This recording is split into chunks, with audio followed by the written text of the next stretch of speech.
Hello, bachcho. Let's see this question. So this question says, figure shows a meter bridge. Wire AC has uniform cross section. The length of wire AC is 100 centimeter. X is a standard resistance of 4 ohm, and Y is a coil.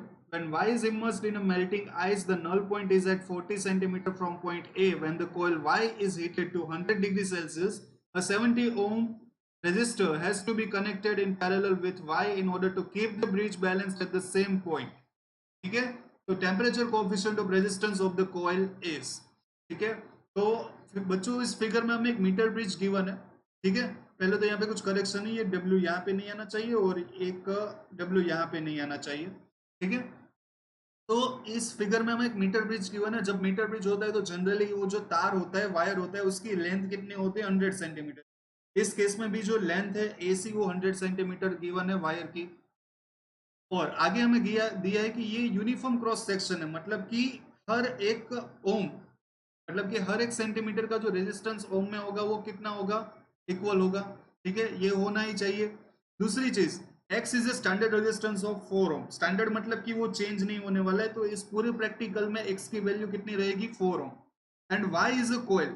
अब कोयल है तो कोयल को आप heat करोगे या cool down करोगे तो उसका टेम्परेचर चेंज होने के हिसाब से उसका रेजिस्टेंस भी चेंज हो सकता है, ठीक है। तो यहाँ पे पूरा प्रैक्टिकल Y पे होने वाला है। When Y is immersed in a melting ice, the null point is at 40 centimetre, ठीक है। जब हम इसको आइस में डालते हैं तब हमारा नल पॉइंट कहाँ पे मिलता है? 40 सेंटीमीटर। और when the coil Y is heated to 100 degrees Celsius, a 70 ohm resistor has to be connected in parallel with Y in order to keep the bridge balanced at the same point, ठीक है।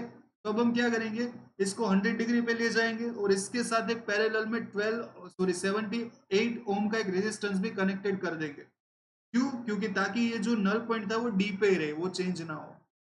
तो हम पहला case लेते हैं बच्चों। पहले case में हमारा नल पॉइंट डी पे है, तो हम क्या कर ले सकते हैं? मीटर ब्रिज में x divided by length AD is equal to y का रेजिस्टेंस हम मान लेते हैं R नॉट है, तो R naught divided by length ये कितनी हो जाएगी? DC, ठीक है। अब यहाँ पे बच्चों x हमें गिवन है 4, लेंथ AD हमें गिवन है 40, R नॉट हमें फाइंड आउट करना है और DC की वैल्यू ऑटोमेटिकली 60 हो जाएगी, क्योंकि ये 40 है तो ये 60 हो जाएगा, ठीक है। तो बच्चों यहाँ से R नोट की जो वैल्यू निकल के आती है वो कितनी आती है बच्चों? 6 ओम निकल के आएगी, ठीक है। अब R नोट क्या है वो बच्चों ध्यान रखना, ये जो R नोट है वो रेजिस्टेंस है एट 0 डिग्री सेल्सियस, ये हमें गिवन है क्वेश्चन, ठीक है।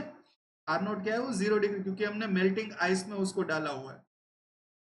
अब दूसरी चीज, अब दूसरे केस में हम क्या करते हैं? हम Y के साथ एक पैरेलल में एक और रेजिस्टेंस लगा देते हैं जो कि है 78 ओम, ठीक है। अब इस केस में हमें क्या मिलता है? तो नल पॉइंट वही का वही मिलता है, तो इस केस में फिर से हम वही इक्वेशन लगेंगे। x divided by null point कहाँ पे मिलता है? 40 पे मिलता है, डिवाइडेड बाय, अब इस पूरे का जो रेजिस्टेंस है उसको मैं r डैश मान लेता हूँ। r dash is equal to यहाँ पे हो जाएगा 60, ठीक है। तो यहाँ पे r डैश की जो वैल्यू आ जाएगी वो कितनी आ जाएगी बच्चों? क्योंकि ये x की वैल्यू 4 है तो इस बार फिर से ये 6 ओम आ जाएगा।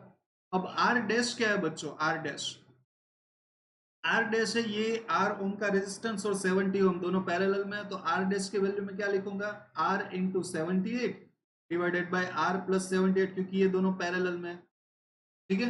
अब यहाँ से आर की जो वैल्यू है वो हमें फाइंड आउट करनी है। आर डैश की वैल्यू हमें 6 मिल चुकी है, यहाँ पे मैं लिख सकता हूँ 6 equal to 78 R divided by 78 plus R. तो ये 6 और 6 कैंसिल हो जाएगा, यहाँ पे 13 बचेगा। तो इसको आगे सोल्व करेंगे हम, तो हमारे पास क्या आ जाएगा? 78 plus R is equal to 13 R, ठीक है बच्चों। इसको और सोल्व करेंगे तो ये 12 आर आ जाएगा इज इक्वल टू 78। तो आर की जो वैल्यू आ जाएगी वो 78 मतलब कि 13 डिवाइडेड बाई 2, इसको आप लिख सकते हो 7.5 सॉरी 6.5 ओम, ठीक है। ये हमारी आर की वैल्यू आ चुकी है।